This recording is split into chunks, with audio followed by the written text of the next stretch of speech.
पर बेइंतहा खुशी हो गई है कि हम यहाँ पर मोहतरम हमारे नौजवान साथी शाहनवाज़ ख़ान के मकान पर जमा हुए हैं।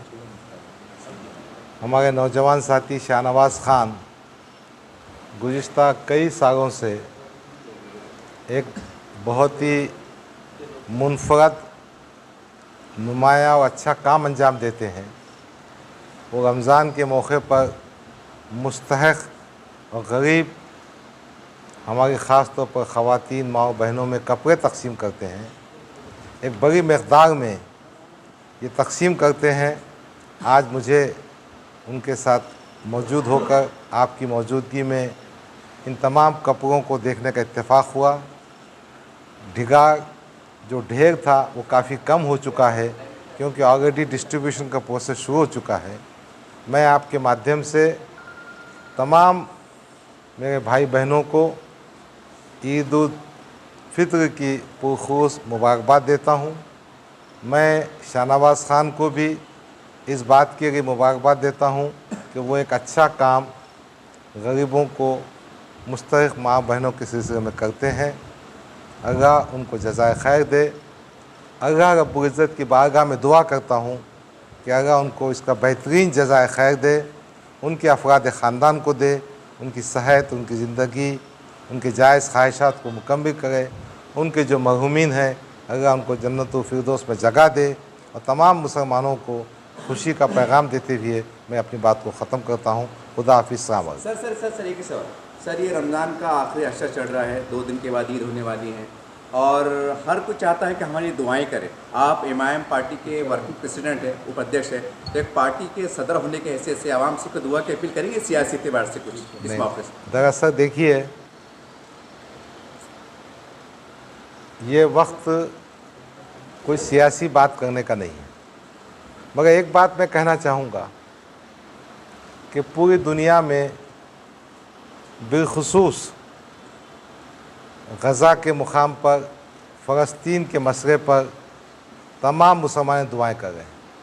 मैं तो गुनाहगार मुसलमान हूँ, मगर अल्लाह की बारगाह में मेरी दुआ रहेगी कि अल्लाह हमारी दुआओं को सुने। उन फ़लस्तीन के यतीम परेशान हाल बच्चों को राहत का सामान फराहम करे। जो गासिब हैं, जो उन पर मज़ालिम कर रहे हैं, उनको कैफ़र किरदार तक पहुँचाए। मज़लूम की मदद हो, फ़लस्तीन आज़ाद हो, एक रियासत बने और एक किस्म की जो फ़लस्तीन की ज़मीन पर जो नबियों की ज़मीन है, जो पैगम्बरों की ज़मीन पर जहाँ पे जुल्म ज़्यादती हो गई है, वो ख़त्म हो। अगर हम सबको नेक तौफ़ीक दे और इस गासिबों को, इन ज़ालिमों को, इन जाबिरों को जो इंसानियत की धज्जियाँ उड़ा रहे हैं, कैफ़र किरदार को पहुँचाए, उनको सबक सिखाए। बैन अक़वामी तनाज़ुर में ये बात कहना चाहता हूँ। हिंदुस्तान का तनाज़ुर मैं कहना चाहता हूँ कि देश में अमन अमान रहे, तरक्की हो, भाईचारा बढ़े। वो तमाम ताकतें जो देश की हम आहंगी को, ताने बाने को, फ़िरक़ा परस्ती के माध्यम से ख़त्म करना चाहती हैं, वो भी नीस्त व नाबूद हो। हमारे हिंदुस्तान में बिलखुसूस मुसलमानों के मामले में, अक़लियतों के मामले में, पिछड़े हुए तबक़ात के बारे में, ओबीसीज़ के बारे में इंसाफ का माहौल बने।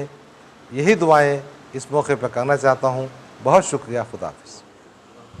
अस्सलाम वालेकुम। बिरादरान इस्लाम को आखिरी अशरे की दिल की गहराइयों से मैं मुबारकबाद देता हूँ और आने वाले हमारे रमज़ान की ईद उल फ़ितर की एडवांस में आपको मैं दिल की गहराइयों से मुबारकबाद देता हूँ।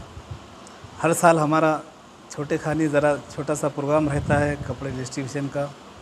हर साल हमारे महाराष्ट्र के क़ायद एमआईएम पार्टी की working president doctor Ghaffar Qadri साहब कई सालों से हमारे इस प्रोग्राम में आते हैं। आज भी इस प्रोग्राम में आए, इसलिए मैं उनका दिल की गहराइयों से शुक्रिया अदा करता हूँ। और इसी तरह से तमाम हमारे हिंदू भाई, दलित भाई, सिख भाई सभी को मैं फिर से दिल की गहराइयों से ईद की मुबारकबाद देता हूँ और डॉक्टर साहब का यहाँ आने का मैं शुक्रिया अदा करता हूँ। बाकी सब बातें आपने सुन ली हैं, मुझे कुछ ज़्यादा कहना नहीं है। थोड़ा सा एक रिमाइंड ये करना है, देखिए ये पूरा नया कपड़ा है, ये कोई पुराना सुराना लाटका माल नहीं है, फ्रेश आइटम है। मैं जब उनसे गुफ्तगू कर रहा था कि साहब यहाँ पर तो लोग दिखाई नहीं दे रहे हैं और पूरा ढेर के ढेर पड़ा है, आप कैसे क्या करेंगे इसका आप? उन्होंने कहा था कि अंतर साहब हमारे पास लिस्ट बनी हुई, बोले महल्ले जात सतह पर, उनके फ़ोन नंबर भी है, हम खामोशी में लिया के हम हमारे लोग खामोशी में खटका मार के दे देते हैं ताकि उनका विखार पामाल ना हो। ये बहुत बड़ी बात निकल के जा रही है। रिवायतमंद काम होते हैं, सारी बात होती हैं, लेकिन हम समझते हैं कि ऐसा अमल अगर हर शख्स कर ले, हर बड़ा शख्स कर ले, तो हम समझते हैं गरीब का नफ्स को ठेस नहीं पहुँचेंगी। ये बहुत ज़रूरी अमल है। अगर हम चाहते हैं कि सही इस्लाम के पाबंद हो और हमारी ज़कात, हमारी फितरा जो भी है इमदाद बाविकार तरीके से पहुँचे और एक एहसास ना हो गुर्बत का, तो हम समझते हैं इससे बड़ा प्यारा अमल हो नहीं सकता। इस अमल को अपनाने की ज़रूरत है। बस यही मेरा एक पैगाम है। जय हिंद, जय महाराष्ट्र।